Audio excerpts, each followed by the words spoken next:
So, good evening, everyone. So, my name is Shreyansh Arya. By profession, I am a chartered accountant. आज से आप लोगों का class 11th का class start होने वाला है. क्लास 10th फाइनली आप लोगों ने क्या कर लिया हुआ है भाई, पास कर लिए हुए. 11th क्लास में जब कभी भी आप लोग आते हो, चाहे आप लोग कोई भी सब्जेक्ट लो, आप लोग एक स्पेशलिटी की तरफ बढ़ते हो.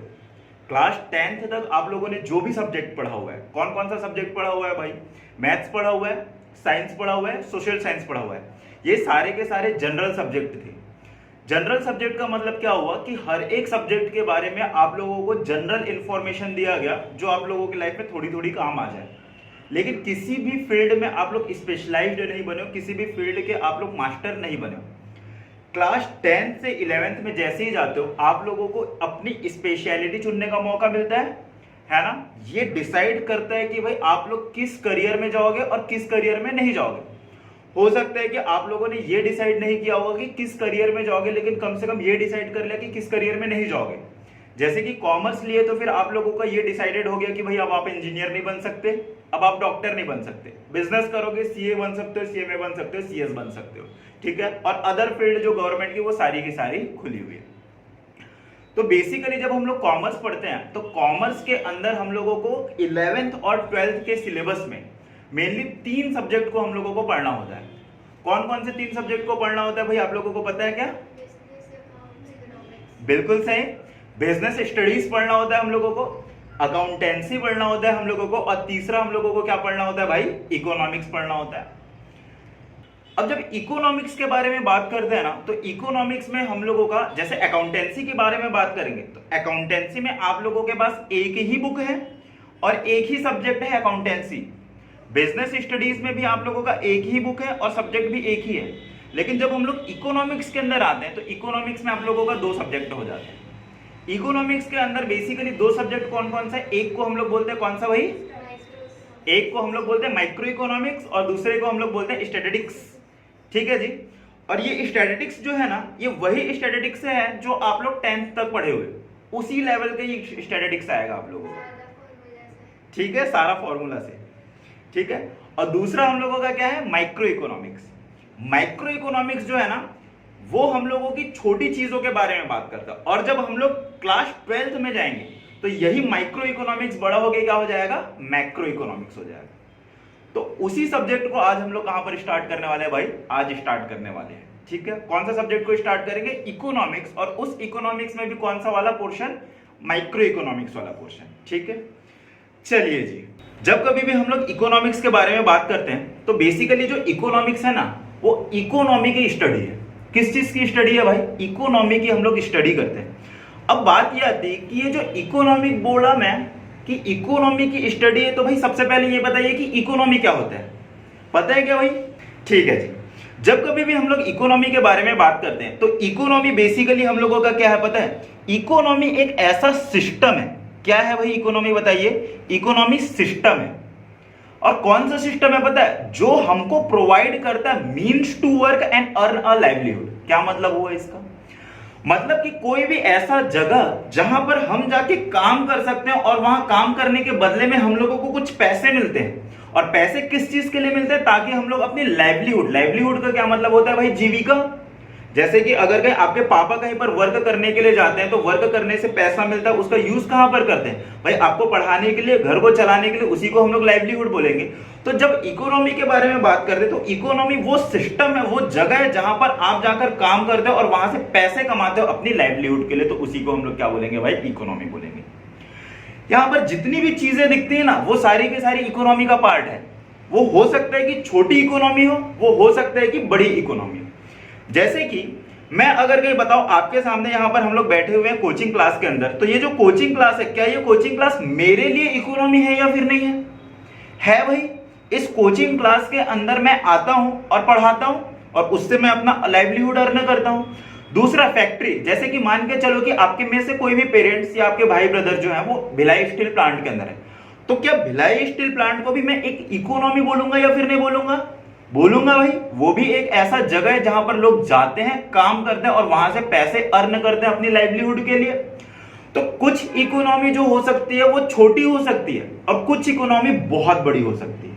ठीक है, तो इकोनॉमी बेसिकली एक सिस्टम है जो हम लोगों को मीन्स टू वर्क प्रोवाइड करता है और दूसरा लाइवलीहुड प्रोवाइड करता है। दूसरी बात, जब हम इकोनॉमी के बारे में बात करते हैं तो इकोनॉमी बेसिकली दो तरह का इकोनॉमी होता है। एक को हम लोग बोलते हैं ओपन इकोनॉमी और दूसरे को हम लोग कौन सा इकोनॉमी बोलते हैं भाई?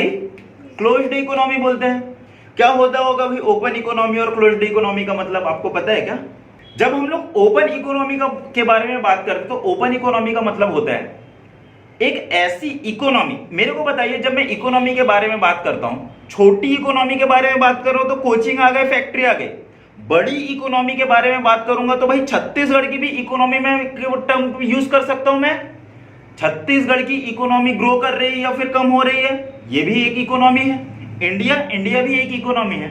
तो वैसे ही भाई इकोनॉमी के अंदर दो तरह की इकोनॉमी होती है, एक को हम लोग बोलते हैं ओपन इकोनॉमी, दूसरे को हम लोग बोलते हैं क्लोज इकोनॉमी। ऐसी इकोनॉमी या ऐसी कंट्री जो इकोनॉमिक रिलेशनशिप रखती है दूसरे कंट्री के साथ, उसको हम लोग कौन सी इकोनॉमी बोलेंगे भाई? Open economy. और ऐसी इकोनॉमी जो इकोनॉमिक रिलेशनशिप नहीं रखती किसी अदर कंट्री के साथ, हम लोग उसको क्या बोलेंगे भाई? क्लोज्ड इकोनॉमी बोलेंगे। देखिए वही लिखा हुआ है यहां पर, क्या लिखा हुआ है? An economy which is having an economic relationship with other country, उसको हम लोग कौन सी इकोनॉमी बोलेंगे भाई? Open economy. दूसरी चीज, ऐसी इकोनॉमी जिसका इकोनॉमिक रिलेशनशिप नहीं होता किसी अदर कंट्री के साथ, उसको हम लोग क्लोज्ड इकोनॉमी। अब बात यह आती है कि इकोनॉमिक रिलेशनशिप का क्या मतलब होता है? क्या मतलब होता है भाई इकोनॉमिक रिलेशनशिप का? कुछ समझ सकते हो, कुछ बता सकते हो? बेसिकली इकोनॉमिक रिलेशनशिप का क्या मतलब होता है, अगर कहीं मैं किसी और कंट्री के साथ परचेस या सेल करता हूं, अगर कहीं मेरे पास कोई पर्टिकुलर सामान बहुत ज्यादा एक्सेस में प्रोडक्शन होता है, मान के चलो कि हम लोग ये कैलकुलेटर बहुत शानदार बनाते हैं और इस कैलकुलेटर को हम लोग एक्सपोर्ट करते हैं, ठीक है, तो मैं क्या बोलूंगा भाई? मैं ओपन इकोनॉमी का पार्ट हूं। और हो सकता है कि मोबाइल फोन को हम लोग बनाते नहीं है और मोबाइल फोन को हम लोग इंपोर्ट करते हैं, तो मैं क्या बोलूंगा कि भाई हम लोग ओपन इकोनॉमी का पार्ट है। लेकिन मान के चलो कि कल के डेट में चाइना ये बोल रहे हैं कि भाई मेरे को दूसरे देश की किसी भी देश की जरूरत नहीं है, अब ना तो मैं किसी देश को एक्सपोर्ट करूंगा ना ही किसी देश को इंपोर्ट करूंगा, मैं अपने आप में सेल्फ रिलायंट हूं, ठीक है, तो वो कौन सी इकोनॉमी हो जाएगी? Closed economy. प्रैक्टिकल लाइफ में आज की डेट में कोई भी इकोनॉमी ऐसी नहीं है जिसको हम लोग क्लोज्ड इकोनॉमी बोले, ठीक है। सारी की सारी इकोनॉमी को क्या होता है भाई? एक दूसरे के ऊपर डिपेंडेंट होना पड़ता है। क्यों डिपेंडेंट होने की जरूरत है भाई? क्यों ओपन इकोनॉमी रहने की जरूरत है, बताओ तो क्यों? क्योंकि कोई भी इकोनॉमी ऐसी नहीं है जो जिसके पास सारे तरह के रिसोर्स हैं। भाई किसी इकोनॉमी के पास टेक्नोलॉजी बहुत अच्छा है तो उस इकोनॉमी के पास भाई फूड ग्रेन्स नहीं है। कोई इकोनॉमी ऐसी है जिनके पास भाई पेट्रोल बहुत ज्यादा है तो उनके पास क्या नहीं है भाई? वाटर नहीं है, ठीक है। सऊदी अरब के पास भाई उनके पास डीजल पेट्रोल बहुत ज्यादा है तो उनके पास वाटर नहीं है, तो इसके कारण वहां पर क्या नहीं हो पाती भाई? एग्रीकल्चर नहीं हो पाती। तो इसलिए भाई कंट्री को मजबूरन कहां पर जाना पड़ता है? ओपन इकोनॉमी के अंदर जाना पड़ता है, तभी जाके आप प्रॉस्पर कर पाओगे, तभी जाके आप क्या कर पाओगे भाई? ग्रो कर पाओगे। ओके ठीक है जी, आगे बढ़ते हैं। ओके अब देखिए ये बेसिकली हम लोगों का दो तीन तरीके का हो गया। ये जब हम लोग दूसरे देश के साथ रिलेशनशिप देखते हैं तब हम लोग ओपन और क्लोज बोलते हैं, लेकिन जब हम लोग अपने ही देश के अंदर देखेंगे तब भी हम लोग इकोनॉमी को दो तरीके से क्लासिफाई कर सकते हैं।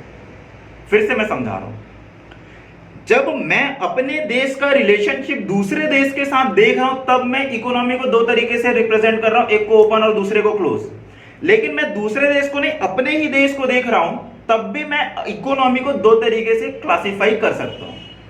कौन कौन सा दो तरीका है क्लासिफाई करने का? एक को हम लोग बोलते हैं कैपिटलिस्ट इकोनॉमी और दूसरे को हम लोग बोलते हैं सोशलिस्ट इकोनॉमी। क्या ये टर्म सुना हुआ है क्या आप लोगों ने? कैपिटलिस्ट इकोनॉमी और दूसरे को हम लोग बोलते हैं सोशलिस्ट इकोनॉमी।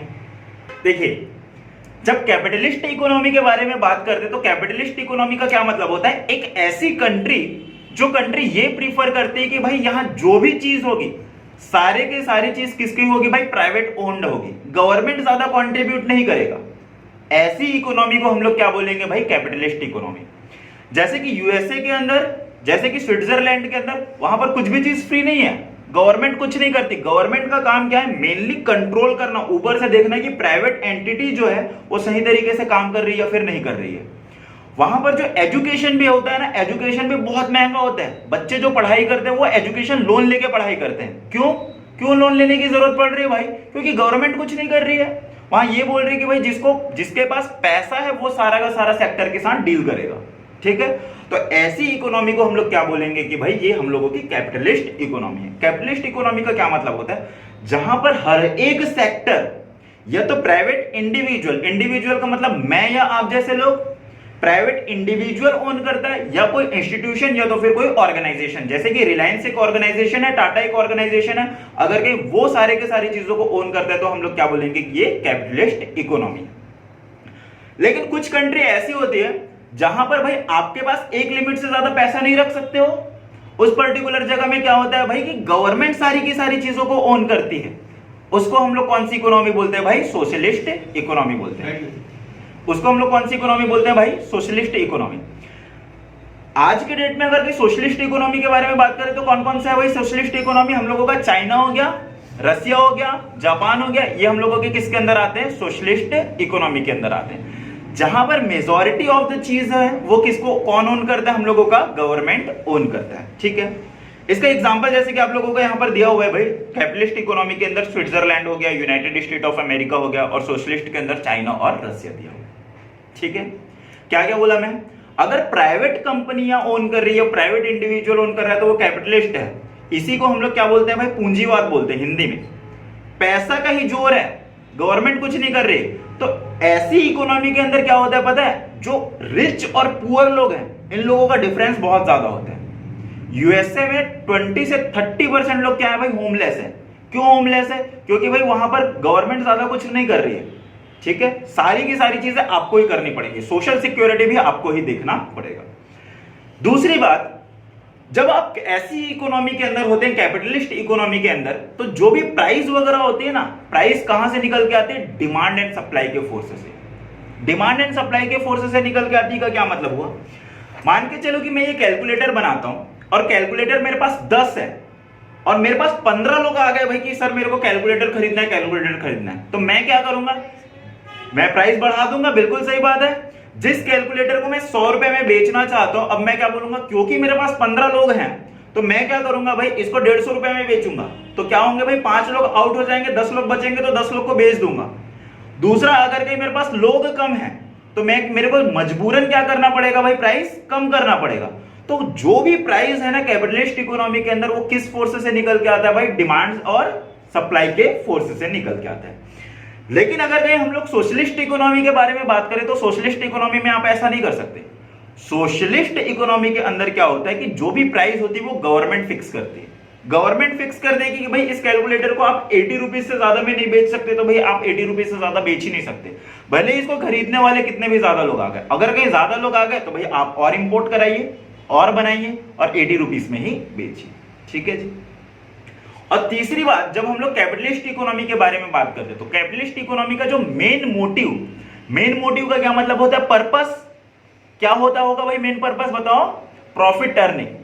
यूएसए वगैरह का केस सोच लो आप लोग। यूएसए वगैरह में क्या होता है भाई? ज्यादा से ज्यादा आप लोग प्रॉफिट कमाओ, है ना, इसलिए तो आज वो इतने ज्यादा अमीर हैं। और दूसरा, अगर कहीं सोशलिस्ट इकोनॉमी के अंदर की बात करें तो सोशलिस्ट इकोनॉमी का मेन मोटिव क्या होता है? Social welfare. उनका मकसद क्या होता है कि भाई ठीक है, जो लोग पैसे कमा रहे तो कमा तो रहे हैं, ठीक है, अच्छी बात है, लेकिन ऐसा नहीं होना चाहिए भाई कि कुछ लोग ऐसे हो जाए कि वो लोग इतने ज्यादा बुरी स्थिति में आ जाए कि उन लोग पैसे ही नहीं कमा पा रहे हैं, उन लोग भूखे मर रहे हैं। ऐसी स्थिति नहीं होनी चाहिए। ठीक है, तो इसी को हम लोग क्या बोलते हैं कि भाई जो सोशलिस्ट इकोनॉमी होता है उसमें सोशल वेलफेयर हम लोगों का क्या होता है? मेन मोटिव होता है। ठीक है, एक काम करिए, आप लोग कॉपी निकालिए और इसको थोड़ा सा नोट डाउन कर लीजिए। ठीक है, ओके। अब देखिए भाई, मैंने आप लोगों को क्या बताया हुआ था कि इकोनॉमिक्स के अंदर 11th क्लास में आप लोगों को माइक्रो इकोनॉमिक्स पढ़ना है और 12th क्लास के अंदर आप लोगों को कौन सा पढ़ना है? मैक्रो इकोनॉमिक्स पढ़ना है। क्या डिफरेंस दिख रहा है भाई माइक्रो इकोनॉमिक्स और मैक्रो इकोनॉमिक्स के अंदर? अच्छा, बिल्कुल सही, आई और ए का डिफरेंस बस दिख रहा है। माइक्रो इकोनॉमिक्स में आई है और मैक्रो इकोनॉमिक्स में ए है। तो ये आई और ए का भी भाई कुछ रेलिवेंस है, बिल्कुल रेलिवेंस है। जब कभी भी हम लोग माइक्रो बोलते हैं तो माइक्रो में आई है, उसका मतलब है इंडिविजुअल। अगर कहीं मैं आपके बारे में बात कर रहा हूं कि भाई आपको क्या इफेक्ट पड़ेगा, मैं अपने बारे में बात कर रहा हूं मेरे को क्या इफेक्ट पड़ेगा, मेरे फर्म की बात कर रहा हूं मेरे फर्म को क्या इफेक्ट पड़ेगा, तो वो इंडिविजुअल हुआ। अगर मैं उनकी स्टडी कर रहा हूं तो वो किसके अंदर आएगा भाई, हम लोगों का माइक्रो इकोनॉमिक्स के अंदर आएगा।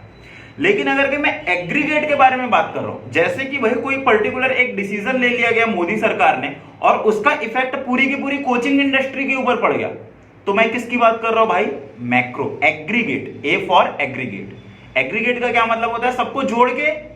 भिलाई स्टील प्लांट, मतलब मान के चलो कि भिलाई स्टील प्लांट के अंदर इफेक्ट पड़ रहा है तो वो इंडिविजुअल हुआ, लेकिन पूरी के पूरे स्टील अथॉरिटी के अंदर पड़ गया तो फिर वो हम लोगों का एग्रीगेट हो गया। पूरे छत्तीसगढ़ के अंदर इफेक्ट पड़ रहा है, एग्रीगेट हो गया। पूरे इंडिया के अंदर इफेक्ट पड़ रहा है, वो एग्रीगेट हो गया। तो देखिए ये जो हम लोगों का वर्ड है मैक्रो, मैक्रो जो होता है हम लोगों का लैटिन वर्ड से आया हुआ है मैक्रोस से, और उस मैक्रोस का मतलब होता है भाई लार्ज। ठीक है, जब हम लोग बड़े चीजों की ग्रुप में स्टडी कर दे तो वो हम लोगों का किसके अंदर पढ़ना है, हम लोगों को मैक्रो के अंदर पढ़ना है। दूसरा हम लोगों का ये जो माइक्रो है ये भी हम लोगों का लैटिन वर्ड से है, जिसका मतलब होता है भाई माइक्रोस से आया हुआ है, जिसका क्या मतलब होता है स्मॉल। छोटी चीज की स्टडी करते तो हम लोग किसके अंदर बोलेंगे, माइक्रो के अंदर बोलेंगे। जब हम लोग माइक्रो इकोनॉमिक्स के बारे में बात करते हैं तो मतलब कि बेसिकली इकोनॉमिक प्रॉब्लम किसका भाई, इंडिविजुअल यूनिट का, हाउस होल्ड का, फर्म का या इंडस्ट्री के बारे में बात कर रहे हैं तो वो किसके अंदर आएगा, माइक्रो इकोनॉमिक्स के अंदर आएगा। ठीक है, जैसे कि एग्जांपल के तौर पे दिया, जब हम लोग माइक्रो इकोनॉमिक्स पढ़ेंगे तो माइक्रो इकोनॉमिक्स के अंदर हम लोगों को दो अलग अलग चीज के बारे में ध्यान से देना है। एक को हम लोग बोलेंगे माइक्रो इकोनॉमिक्स की थ्योरी और दूसरे को हम लोग बोलेंगे माइक्रो इकोनॉमिक्स का वेरिएबल। मतलब कि क्या हुआ कि भाई हम लोगों को पढ़ाई किस किस चीज की करनी है माइक्रो इकोनॉमिक्स के अंदर, और दूसरा हम लोगों को इस पढ़ाई के लिए हम लोगों के टूल्स क्या क्या होंगे उसके बारे में बात कर रहे हैं। तो जब हम लोग माइक्रो इकोनॉमिक्स के बारे में बात करते हैं तो बेसिकली यहां पर हम लोग पढ़ाई करते हैं लॉ ऑफ डिमांड की। लॉ ऑफ डिमांड के साथ साथ लॉ ऑफ सप्लाई की बात करेंगे। लॉ ऑफ सप्लाई के बाद प्रोड्यूसर इक्विलिब्रियम, ये क्या होता है ये आप लोगों को आगे चैप्टर आएगा। डिमांड का एक अपना खुद का अपना चैप्टर है, सप्लाई का अपना चैप्टर है, कंज्यूमर इक्विलिब्रियम का चैप्टर है। इनके बारे में अगर हम लोग पढ़ाई कर रहे हैं तो हम लोग किसको बोलेंगे भाई, हम लोग माइक्रो इकोनॉमिक्स के बारे में बात कर रहे हैं। लेकिन जब हम लोग मैक्रो इकोनॉमिक्स के बारे में बात करते हैं तो मैक्रो इकोनॉमिक्स बेसिकली हम लोगों की एग्रीगेट यूनिट के बारे में पढ़ाई करते हैं। जैसे मान के चलो कि मैं बोल रहा हूं, क्या बोल रहा हूं भाई, कि कार आज के डेट में पिछले 2 साल के कंपैरिजन में अभी कार महंगी हो गई, तो क्या मैं एक कार के बारे में बात कर रहा हूं क्या, नहीं, सारे के सारे कार इंडस्ट्री के बारे में बात कर रहा हूं। तो ये स्टडी किसके अंदर आ जाएगी, हम लोगों की मैक्रो इकोनॉमिक्स के अंदर आ जाएगी। जब हम लोग मैक्रो इकोनॉमिक्स के बारे में बात करते हैं तो ये किसके बारे में बात कर रहे हैं, economic problem at a level of economy as whole. पूरे भारत की बात कर रहे हैं, पूरे छत्तीसगढ़ की बात कर रहे हैं, तो ये हम लोगों का मैक्रो इकोनॉमिक्स का पार्ट आ जाएगा। जब हम लोग मैक्रो इकोनॉमिक्स के बारे में बात करते हो फिर से दो चीज को पढ़ाई करना होता है हम लोगों को। एक तो पढ़ना क्या है और उस पढ़ाई के लिए हम लोगों को टूल किस किस चीज की जरूरत है। तो जब हम लोग एज अ इकोनॉमी होल देखते हैं तो हम लोगों को क्या क्या निकालना होता है पता है, हम लोगों को नेशनल इनकम, क्या आप लोगों ने जीडीपी वगैरह का नाम सुना हुआ है, तो जीडीपी जो निकालना है वो आप लोग क्लास 12th में पढ़ोगे। क्यों क्लास 12th में पढ़ोगे, क्योंकि ये मैक्रो इकोनॉमिक्स का पार्ट है। जीडीपी भाई मैं आपका जीडीपी निकालता हूं क्या, नहीं भाई, छत्तीसगढ़ का निकाल सकता हूं या पूरे देश का निकाल सकता हूं, तो वो हम लोगों को कहां पढ़ना पड़ेगा भाई, मैक्रो इकोनॉमिक्स, जो हम लोगों का क्लास 12th के अंदर आएगा। ठीक है, तो बेस कंसेप्ट आप लोगों को क्लियर हुआ माइक्रो इकोनॉमिक्स और मैक्रो इकोनॉमिक्स। अगर कहीं मैं individual consumer, individual supplier, individual house hold, individual producer के बारे में बात कर रहा हूं तो ये कौन सी इंडस्ट्री हो गई, माइक्रो इकोनॉमिक्स। लेकिन अगर कहीं मैं एज अ होल की बात कर रहा हूं, एज अ होल पूरी की पूरी एक इंडस्ट्री के बारे में बात कर रहा हूं, तो वो किसके अंदर आ जाएगा, मैक्रो इकोनॉमिक्स के अंदर आ जाएगा। ठीक है जी, ओके। अब अगर कहीं हम लोगों को, आप लोगों के पास 3 नंबर 4 नंबर का ये क्वेश्चन आ जाता है, क्लास 11th के लिए भी ये पॉइंट रेलिवेंट है, क्लास 12th के लिए भी ये पॉइंट रेलिवेंट है। ये है हम लोगों का difference between micro economics and macro economics. सबसे पहले आता है हम लोगों का माइक्रो इकोनॉमिक्स। मैंने आप लोगों को ऑलरेडी पढ़ा दिया भाई, क्या बताया माइक्रो इकोनॉमिक्स के अंदर किस चीज के बारे में हम लोग बात करते हैं, इंडिविजुअल इकोनॉमिक यूनिट के बारे में बात करते हैं। लेकिन मैक्रो इकोनॉमिक के अंदर किसके बारे में बात करते हैं भाई, इकोनॉमी एज अ होल, पूरी की पूरी इकोनॉमी के बारे में बात करते हैं। ओके, बेसिकली जो इकोनॉमिक्स है ना, इकोनॉमिक्स में हम लोग प्रॉब्लम देखते हैं और प्रॉब्लम के साथ साथ उसका सॉल्यूशन निकालने की कोशिश करते हैं पूरी इकोनॉमिक्स के अंदर, चाहे वो माइक्रो और माइक्रो हो चाहे मैक्रो, दोनों के अंदर हम लोग प्रॉब्लम देखते हैं और प्रॉब्लम का सॉल्यूशन निकालने की कोशिश करते हैं। तो जब हम लोग माइक्रो इकोनॉमिक्स पढ़ते हैं ना, तो माइक्रो इकोनॉमिक्स में बेसिकली कौन से प्रॉब्लम के बारे में बात करते हैं पता है, ये basically allocation of resource. Allocation of resource का क्या मतलब हुआ, मान के चलो कि मेरे पास एक बोतल पानी है और भाई 5 बच्चे आ गए जिनको बहुत तेज प्यास लग रही है। मतलब 5 बच्चे आ गए जो लोग मेरे से पानी मांग रहे हैं, किसी को ज्यादा प्यास लग रही है, किसी को कम प्यास लग रही है। तो इस पानी में से किसको ज्यादा पानी दूंगा, किसको कम पानी दूंगा, ऐसी पढ़ाई जो है वो किसके अंदर होगी भाई, माइक्रो इकोनॉमिक्स के अंदर होगी। बेसिकली ये एलोकेशन ऑफ रिसोर्स के बारे में बात करता है। लेकिन जब क्लास 12th में जाओगे तो क्लास 12th में आप लोगों को किस चीज के बारे में बात करना पड़ेगा पता है, डिटरमाइन करोगे। किस चीज को डिटरमाइन करोगे, इनकम को, एम्प्लॉयमेंट को डिटरमाइन करोगे। इनकम एम्प्लॉयमेंट का क्या मतलब हुआ भाई, जीडीपी निकालना हम लोगों का, इनकम के बारे में बात हो गई। एम्प्लॉयमेंट भाई देश के अंदर कितनी पॉवर्टी है, कितने हम लोगों को, जो मोदी सरकार जी कर रही है वो किसके बारे में बात कर रही है भाई, वही एम्प्लॉयमेंट के लेवल के बारे में बात कर रही है। तो वो किसके अंदर पढ़ेंगे हम लोग, मैक्रो इकोनॉमिक्स के अंदर पढ़ेंगे। ठीक है जी। मैंने आप लोगों को माइक्रो और मैक्रो में दो बात बताई थी। एक को हम लोग बोल रहे थे पढ़ाई किसकी करेंगे, और दूसरी उस पढ़ाई को करने के लिए हम लोगों को टूल्स किसकी जरूरत है। तो माइक्रो इकोनॉमिक्स के अंदर जो टूल्स आते हैं वो हम लोगों की कौन सी होती है, एक को हम लोग बोलते हैं डिमांड एंड सप्लाई। लेकिन जब मैक्रो इकोनॉमिक्स के बारे में बात कर रहे तो मैक्रो इकोनॉमिक्स के में एग्रीगेट डिमांड और एग्रीगेट सप्लाई। डिमांड और सप्लाई का क्या मतलब हुआ पता है, जैसे कि आपके पास 1 लाख रुपए है और उस 1 लाख रुपए में आप क्या डिमांड करते हो, इसको हम लोग डिमांड बोलेंगे। ये इंडिविजुअल डिमांड हो गई।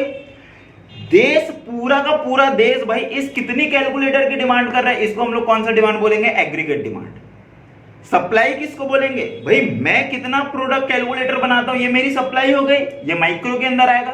पूरे देश के अंदर जितने भी कैलकुलेटर बनाने वाली मैन्युफैक्चरिंग कंपनी वो कितने कैलकुलेटर बनाते हैं वो किसके अंदर हो जाएगा भाई, एग्रीगेट सप्लाई के अंदर आ जाएगा। तो बेसिकली हम लोग कौन कौन से इंस्ट्रूमेंट ऑफ स्टडी या जो टूल होते हैं माइक्रो इकोनॉमिक्स का, वो क्या है, डिमांड एंड सप्लाई, और मैक्रो इकोनॉमिक्स का क्या है, एग्रीगेट डिमांड और एग्रीगेट सप्लाई।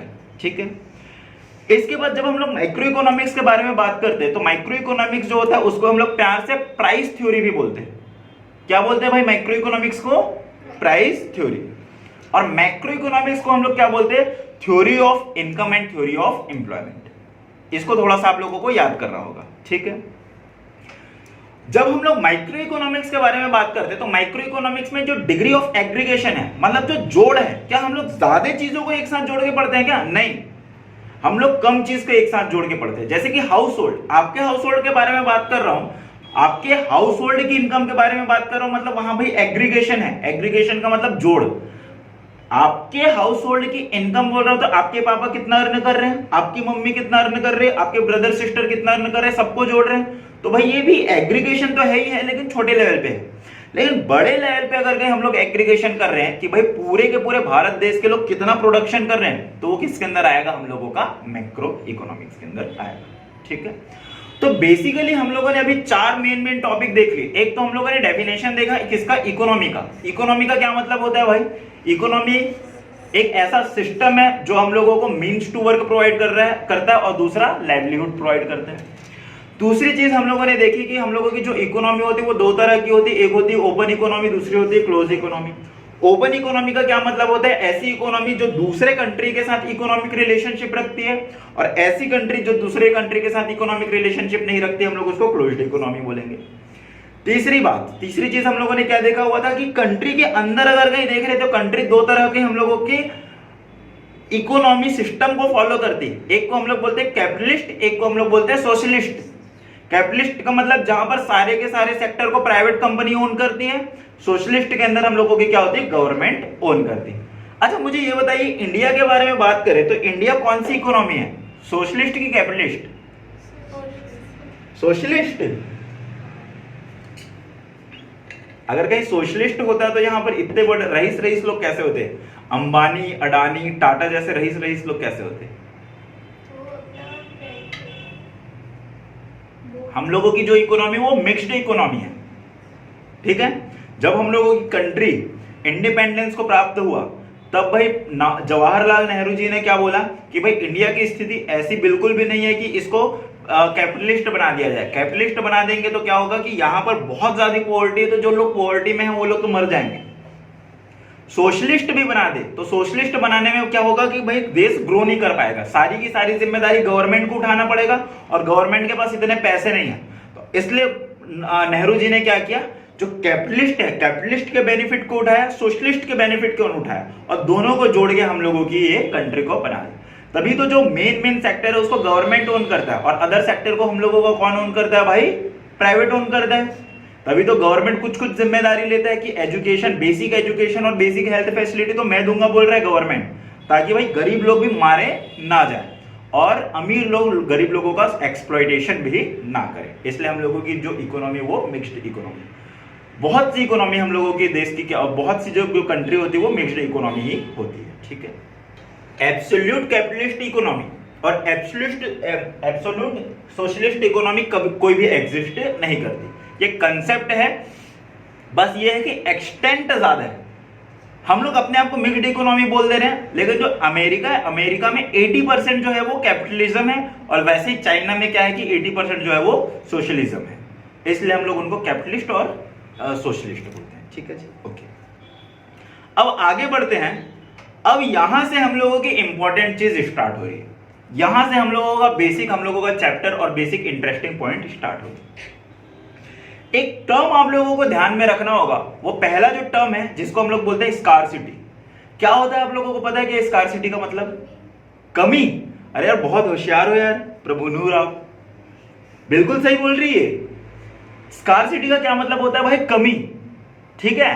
किसी भी चीज की अगर कहीं कमी है तो हम लोग उसको क्या बोलेंगे कि भाई ये ऐसा सिचुएशन है जो स्कार्सिटी है। जैसे कि मान के चलो कि अभी बहुत गर्मी का सिचुएशन है, बहुत गर्मी है, मैं घूम के कहा आया भाई? घर आया, घर में मेरे को बहुत तेज प्यास लगी हुई है, फ्रिज खोला, फ्रिज में केवल और केवल एक बोतल पानी है, और एक बोतल में पानी जो है वो पूरी की पूरी भरी हुई नहीं है भाई, बस इतनी भरी हुई है, आधा गिलास।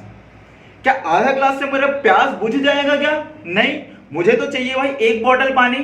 तो क्या अभी पानी की कमी है या फिर नहीं है? कमी है, तो मैं क्या बोलूंगा कि भाई पीने की पानी की अभी स्कैर्सिटी है। मतलब कि स्कैर्सिटी एक ऐसा सिचुएशन है जहां पर जितनी मेरे को जरूरत है उतनी चीजें अवेलेबल नहीं है, उसको हम लोग क्या बोलेंगे कि भाई वो स्कैर्सिटी का सिचुएशन है। Scarcity is a situation in which there is a higher demand of the resources than a supply. दो टर्म यूज हुआ, एक टर्म हो रहा है भाई डिमांड, और एक टर्म क्या हुआ? सप्लाई। डिमांड का क्या मतलब होता है भाई? आप कितनी चीज की नीड कर रहे हो। घर में क्या हुआ कि मम्मी, आपको पता चल गया कि मम्मी के पास चॉकलेट्स हैं, और आपने बोला कि मम्मी मेरे को चॉकलेट्स दो, वो भी एक नहीं, मेरे को दो 5 चॉकलेट, और मम्मी क्या बोल रही है कि मेरे पास केवल और केवल 3 चॉकलेट है। तो क्या ये स्कैर्सिटी है भाई? क्यों स्कैर्सिटी है? क्योंकि आप डिमांड कर रहे हो 5 चॉकलेट की और आपकी मम्मी के पास है केवल और केवल 3 चॉकलेट, तो इसको हम लोग क्या बोलेंगे? स्कैर्सिटी। जितनी हमको जरूरत है या जितनी हम लोगों की डिमांड है उससे अगर कहीं सप्लाई कम है तो हम लोग उसको कौन सी सिचुएशन बोलते हैं भाई? स्कैर्सिटी। और ये सिचुएशन इकोनॉमी के अंदर ऑलवेज एग्जिस्ट करती है। मुझे ये बताइए, अगर कहीं मैं आपको बोलूं कि भाई मुकेश अंबानी के बारे में बात कर रहा हूं, जो भाई इंडिया का बहुत ज्यादा रिचेस्ट इंसान है, 2nd नंबर का इंसान, रिचेस्ट इंसान है, क्या उसके पास स्कैर्सिटी है या फिर नहीं? उसके पास कमी है कि नहीं? प्रभनूर बोल रही है कि है, आप बोल रहे हो नहीं है। मैंने अभी क्या बोला कि स्कैर्सिटी की जो सिचुएशन होती है ना वो हर एक केस में होती है, इकोनॉमी में हमेशा होती है। आप कितना भी पैसा कमा लो आपके पास स्कैर्सिटी रहेगी। क्यों रहेगी स्कैर्सिटी पता है? अगर कहीं आपके पास 100 करोड़ रुपए आ गए तो आपके पास जो प्लान रहेगा वो 1000 करोड़ रुपए का रहेगा, और 1000 करोड़ रुपए आ गए तो आपके पास जो प्लान रहेगा वो 1 लाख करोड़ रुपए का रहेगा। तो स्कैर्सिटी की सिचुएशन जो है वो हर केस में रहेगी। आपके पास आपके लेवल की स्कैर्सिटी है भाई, मुकेश अंबानी के पास उसके लेवल की स्कैर्सिटी है, ठीक है। तो स्कैर्सिटी की सिचुएशन इकोनॉमी के अंदर रहती ही रहती, और जो भी प्रॉब्लम इकोनॉमी में आएगी वो प्रॉब्लम किसके कारण आएगी भाई? स्कैर्सिटी के ही कारण आएगी। भाई मेरे को ये बताओ, आज के डेट में मान के चलते कि जो स्विट्जरलैंड है, स्विट्जरलैंड में पर कैपिटा इनकम बहुत ज्यादा हाई है, तो मेरे को बताओ क्या वहां के सारे लोग खुश हैं क्या? नहीं। क्यों खुश नहीं है? क्योंकि भाई भले ही उनके पास जितनी चीजें हैं फिर भी उनकी जरूरतें और ज्यादा है, ठीक है, ओके। अब हम लोग आगे बढ़ते हैं। मैंने आपको क्या बोला कि ये जो स्कैर्सिटी है इसी के कारण हम लोगों का क्या होता है? इकोनॉमिक प्रॉब्लम होता है। जब हम लोग इकोनॉमिक प्रॉब्लम के बारे में बात करते हैं तो इकोनॉमिक प्रॉब्लम बेसिकली क्या है इकोनॉमी में पता है? जो इकोनॉमिक प्रॉब्लम है, ये economic problem it is the problem of choice. जब मैं इकोनॉमिक प्रॉब्लम बोलता हूं तो क्या है इकोनॉमिक प्रॉब्लम? इकोनॉमिक प्रॉब्लम जो है ये प्रॉब्लम ऑफ चॉइस है। क्या मतलब होता है प्रॉब्लम ऑफ चॉइस बताओ? क्या मतलब होता है प्रॉब्लम ऑफ चॉइस? चॉइस का क्या मतलब होता है? चॉइस का मतलब होता है कि भाई आपके पास बहुत सारे ऑप्शन अवेलेबल हैं, उस ऑप्शन में से आप लोगों को कुछ किसी एक चीज को सेलेक्ट करना है, उसी को हम लोग क्या बोलेंगे कि भाई ये चॉइस करना है। लेकिन ये तो अच्छी बात है भाई कि आपके पास ऑप्शन बहुत सारे अवेलेबल हैं, उसमें से एक चूज करना है, ये तो बहुत अच्छी बात है। फिर ये कैसे प्रॉब्लम हुआ बताओ, सोच सकते हो क्या आप लोग? इसको मैं एक एग्जांपल के थ्रू बताता हूं आप लोगों को। मान के चलो कि आपका बर्थडे आया और आपके बर्थडे में आपकी मम्मी ने आप लोगों को गिफ्ट के तौर पे कितना रुपए दिया भाई? 5,000 रुपए दिया। कितना रुपए दिया भाई? 5,000 रुपए दिया। अब आपके पास बताओ इस 5,000 को यूज करने के केवल और केवल एक रास्ते हैं या फिर 1,000 रास्ते हैं? 1,000 रास्ते, 1,000 तरीके से आप खर्च कर सकते हो। इसमें से भाई 1,000 रास्ते नहीं लिखूंगा मैं, 3-4 ऑप्शन लिख देता हूं। आपने क्या डिसाइड किया? आपके पास ये ऑप्शन आ रहा है कि आप क्या कर सकते हो भाई? पार्टी कर सकते हो। अब 5,000 रुपए मिले हैं तो भाई मैं ये मान के चल रहा हूं कि भाई आप बहुत ज्यादा खर्चीले हो, तो आपके पास ये ऑप्शन है कि आप पार्टी कर सकते हो। किसके साथ? पार्टी विथ फ्रेंड, फ्रेंड के साथ पार्टी कर सकते हो। दूसरा भाई आपको एक जॉर्डन की शूज पसंद आ गई या फिर नाइकी के शूज पसंद आ गए। किसका? 80 लाख के शूज, 80 लाख की 80,000। ठीक है भाई, आपको हो सकता है कि कोई शूज पसंद आ गए जो आपने बहुत ज्यादा ड्रीम किया हुआ है कि भाई वो शूज कितने के आते हैं? 5,000 के, तो इस पैसे को उस शूज में इन्वेस्ट कर सकते हो। या फिर हो सकता है कि भाई आपका इच्छा बहुत ज्यादा है किस चीज का, कि भाई आप फ्यूचर में यूज करो और इसको क्या कर लो भाई? सेव कर लो। या फिर आप क्या कर लो भाई? ड्रेस खरीद लो। मेरे को बताओ, ये मैंने अभी जो लिखा हुआ है ऑप्शन, इस 5,000 को यूज करने के आपके पास कितने ऑप्शन है भाई? 4 ऑप्शन है। इस 5,000 से आप चाहे तो क्या कर सकते हो भाई? फ्रेंड के साथ पार्टी कर सकते हो, शूज खरीद सकते हो 5,000 रुपए के, 5,000 रुपए को आप सेव कर सकते हो, या फिर आपको कोई शानदार सा ड्रेस पसंद आ गया, वो भी कितने रुपए का आता है भाई? 5,000 रुपए का आता है। मेरे को बताओ ये सिचुएशन प्रॉब्लम वाली सिचुएशन है कि नहीं है? है। क्यों प्रॉब्लम वाली सिचुएशन है भाई? क्योंकि अगर कहीं आपने शूज खरीदा तो भाई आप पार्टी विद फ्रेंड नहीं कर सकते। अगर कहीं आपने सेव करने का सोचा तो फिर तो भाई मान के चलो कि पार्टी भी नहीं कर सकते, शूज भी नहीं खरीद सकते, ड्रेस भी नहीं खरीद सकते। मतलब कि अगर कहीं इस 5,000 रुपए को एक पर्टिकुलर चीज में यूज कर रहे हो तो फिर दूसरी चीज में आप यूज नहीं कर सकते। यही तो हम लोगों की सबसे बड़ी प्रॉब्लम है। मान के चलो कि इसी 5,000 रुपए के बदले में अगर कहीं आपकी मम्मी ने आप लोगों को 20,000 रुपए देता फिर तो कोई समस्या की बात नहीं थी भाई। 5,000 रुपए से आप पार्टी कर लेते, 5,000 रुपए से शूज खरीद लेते, 5,000 रुपए को सेव कर लेते, 5,000 रुपए का ड्रेस खरीद लेते। लेकिन मम्मी ने कितना रुपए दिया हुआ है भाई? 5,000 ही दिया हुआ है। तो ये कौन सी सिचुएशन है? स्कैरिसिटी की सिचुएशन है। स्कैरिसिटी के साथ क्या हुआ भाई? हम लोगों के पास ऑप्शन है और ऑप्शन भी हम लोगों के लिमिटेड नहीं है भाई। इसके कारण हम लोगों का क्या हो गया भाई? प्रॉब्लम आया। तो बेसिकली जो इकोनॉमिक प्रॉब्लम है वो हम लोगों की इकोनॉमिक प्रॉब्लम किस चीज की है भाई? चूज करने की इन 4 ऑप्शन में मेरे को क्या करना है। तो जब हम लोग इकोनॉमिक प्रॉब्लम के बारे में बात करते हैं तो ये जो इकोनॉमिक प्रॉब्लम है वो 3 चीज के कारण अराइज होता है। इकोनॉमिक प्रॉब्लम आपने समझ गया भाई क्या है? कि हम लोगों को चूज करना है अल्टरनेटिव जो अवेलेबल है उसमें से कुछ ऑप्शन को चूज करना है। तो ये जो प्रॉब्लम अराइज होता है ये 3 चीज के कारण अराइज होता है। किन 3 चीज के कारण अराइज होता है? सबसे पहला जो रीजन है वो क्या रीजन है? कि भाई रिसोर्स आप लोगों के अनलिमिटेड है, रिसोर्स लिमिटेड। ठीक है, 5,000 के बदले 20,000 दिए होते तो आप चारों के चारों ऑप्शन को यूज कर सकते थे। दूसरी जो प्रॉब्लम है वो प्रॉब्लम क्या है? कि रिसोर्स के ऑल्टरनेटिव यूज है।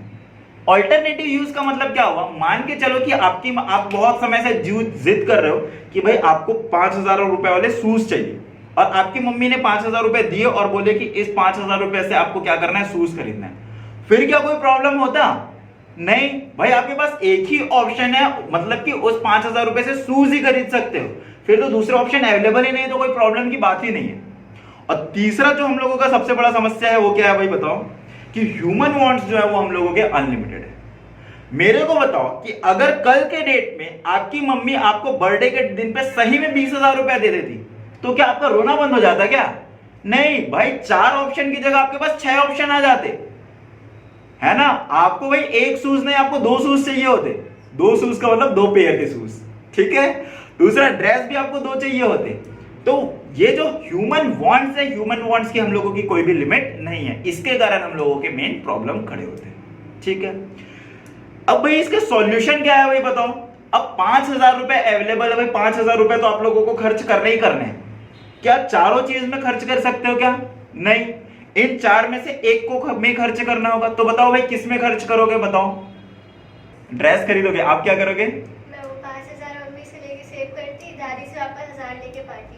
अरे गजब। और आप क्या करोगे भाई? चलो मान लेते हैं कि आप जूते खरीदोगे। बेसिकली जब कभी भी आप लोगों को रिसोर्स को यूज करना होता है तो आप ऐसे मनगढ़ंत तरीके से यूज नहीं करते। कैसे यूज करते हो भाई? उस तरीके से यूज करते हो जिससे आप लोगों को सबसे ज्यादा सेटिस्फेक्शन मिलेगा। भाई हो सकता है कि प्रभुनूर ने बहुत समय से क्या किया हो भाई, ख्वाब बिठा के रखे हो, और बहुत समय से क्या बिठा के रखा हो भाई, उम्मीद जगा के रखा हो कि मेरे को तो नाइकी के शूज पहनने हैं। तो वो नाइकी का शूज इसको सबसे ज्यादा सेटिस्फेक्शन मिल देगा, तो क्या करेंगे भाई, वो उस 5,000 रुपए को नाइकी के शूज में इन्वेस्ट करेंगे। ठीक है, तो बेसिकली जब कभी भी हम लोगों को रिसोर्स को यूज करना होता है तो कैसे यूज करेंगे भाई? हम लोगों को इस तरीके से रिसोर्स को यूज करना है जिससे हम लोगों का ह्यूमन वांट सबसे ज्यादा सेटिस्फाई हो और हमारा जो रिसोर्स है उसका भी एफिशिएंट यूटिलाइजेशन हो। जैसे कि आपने ये सोचा भाई, आपने अपने तरीके से दिमाग लगाया और ये सोचा कि पार्टी करूंगी तो भाई मेरे को 2 दिन मजा आएगा, लेकिन भाई मैं जो शूज पहनूंगी, शूज पहनने से मेरे को तो भाई 1 साल तक मेरे को इसका बेनिफिट मिलेगा। दैट मीन्स आपने रिसोर्स को एफिशिएंट मतलब बेहतर तरीके से यूज किया। तो हम लोग क्या बोलेंगे कि भाई आपने इकोनोमाइज किया अपने रिसोर्स को, बेस्ट तरीके से यूज किया। तो उसी तरीके से आप लोग अपने रिसोर्स को क्या करोगे भाई? खर्च करोगे। ठीक है जी, इतनी तरीके की चीजें थी।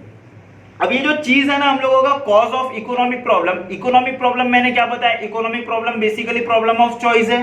ये किन चीज के कारण अराइज होता है भाई? 3 चीज के कारण। क्यों अराइज होता है? एक तो रिसोर्स हम लोगों के लिमिटेड है, दूसरा हम लोगों के रिसोर्स के ऑल्टरनेटिव यूज है, और तीसरा बताओ ह्यूमन वांट हम लोगों के अनलिमिटेड है। इसी से रिलेटेड हम लोगों के 3 मार्क्स क्वेश्चन आ जाते हैं एग्जामिनेशन में। तो क्या 3 वर्ड लिख दोगे तो आप लोगों का आंसर मिल जाएगा, मार्क्स मिल जाएगा क्या? नहीं, आप लोगों को इसको एलोबरेट करना पड़ेगा और एक्सप्लेन भी करना पड़ेगा। क्या लिखा हुआ है? जो इकोनॉमिक प्रॉब्लम के जो कॉज है वो 3 है, जिसमें से सबसे पहला जो है वो है लिमिटेड रिसोर्स। लिमिटेड रिसोर्स का क्या मतलब हुआ? The problem of allocation of resource arise because resource are not enough to satisfy each and every want of the individual. भाई हमारे पास इतने रिसोर्स है ही नहीं कि हम सारे के सारे वांट को सेटिस्फाई कर दे। यही सबसे बड़ी प्रॉब्लम की जड़ है। अगर मेरे पास इतने रिसोर्स होते तो भाई प्रॉब्लम ही नहीं होता मेरे को। ठीक है, दूसरी बात, जो रिसोर्स है, रिसोर्स के हम लोगों के ऑल्टरनेटिव यूज है। प्रॉब्लम क्यों आ रहा है पता है आप लोगों को? अगर कहीं आप लोग शूज लेने के लिए जा रहे हो तो आप लोग पार्टी को कैंसिल करना पड़ेगा। पार्टी करने के लिए जा रहे हो तो शूज नहीं ले पाओगे भाई, सेव नहीं कर पाओगे और ड्रेस नहीं खरीद पाओगे। तो that means it means that when an individual choose one option then that resource will not be available for another use. अब 5,000 तो भाई आप लोगों ने यूज कर लिया शूज में, अब 5,000 रुपए की पार्टी नहीं कर सकते। अब फिर भी मान के चलो कि भाई आपने बोला हाफ ऑफ कर लोगे, तो हाफ ऑफ कर लोगे तो फिर तो कॉम्प्रोमाइज करना पड़ेगा ना। और कॉम्प्रोमाइज क्या एक चीज में करना पड़ेगा? नहीं भाई, दोनों चीज में करना पड़ेगा। शूज भी आप लोगों को सस्ते लेने पड़ेंगे और पार्टी भी आप लोगों को कमजोर करना पड़ेगा। ठीक है, तो ये दूसरा रीजन है हम लोगों का किस चीज का भाई? इकोनॉमिक प्रॉब्लम का। और तीसरा रीजन क्या है भाई बताओ? Unlimited want. अनलिमिटेड वांट में क्या लिखा? Human wants are unlimited and never ending cycle. After satisfaction of one want another want arise. ठीक है, मान के चलो कि आपकी मम्मी ने देखा कि भाई आपको तो शिद्दत से 4 चीजों करना है और आपको सारी की सारी 4 चीजों के लिए पैसा दे दिया, तो इमीडिएटली आप लोगों के पास क्या अराइज हो जाएगा भाई? दूसरे वांट आ जाएंगे। आप क्या बोलोगे कि मम्मी अब तो मैं इतनी बड़ी हो गई, मेरे को खुद का फोन चाहिए। उसकी आपकी मम्मी बोलेगी ठीक है भाई 20,000 रुपए के आपको फोन दे देंगे, तो आप फिर से सेटिस्फाई नहीं होगे, आप बोलोगे कि भाई मेरे को तो आईफोन चाहिए। ठीक है, तो मतलब कि कभी भी कोई सिचुएशन ऐसा आएगा ही नहीं कि आप लोगों का जो वांट है वो सेटिस्फाई हो जाए, क्योंकि एक वांट सेटिस्फाई हुआ। जैसे कि मैं बता रहा हूं आपको, मेरे को इस बार क्या था कि भाई प्रोजेक्टर लगाना बहुत ज्यादा जरूरी था। प्रोजेक्टर जैसे ही लगा मेरे को वांट आ गया कि भाई मेरे को एसी लगाना जरूरी है। प्रोजेक्टर भूल गया, मेरे को सेटिस्फेक्शन ही नहीं है प्रोजेक्टर का। एसी लग गया, एसी लगने के बाद फिर मेरे को इस क्लासरूम को साउंड प्रूफ कराना था। साउंड प्रूफ कराने के बाद अब मेरे को लगता है कि मेरे को मतलब कि उस समय प्रायोरिटी थी कि एसी लगाने, लेकिन वो जैसे ही खत्म हुआ मेरे लिए दूसरी प्रायोरिटी बन गई। तो ये ह्यूमन का नेचर ही है, इसलिए हम लोगों की सबसे बड़ी प्रॉब्लम अराइज होती है। ठीक है जी, तो आज के लिए बस इतना ही। मिलते हैं आप लोगों से कल पे, है ना। और कल पे हम लोग क्या करेंगे भाई, इस चैप्टर को थोड़ा आगे और बढ़ाएंगे और अकाउंटेंसी को भी स्टार्ट कर देंगे। ठीक है, तो आज के लिए इतना ही। मिलेंगे आप लोगों से कल, तब तक के लिए थैंक यू सो मच। ठीक है, घर जाके पढ़ाई वगैरह करिएगा।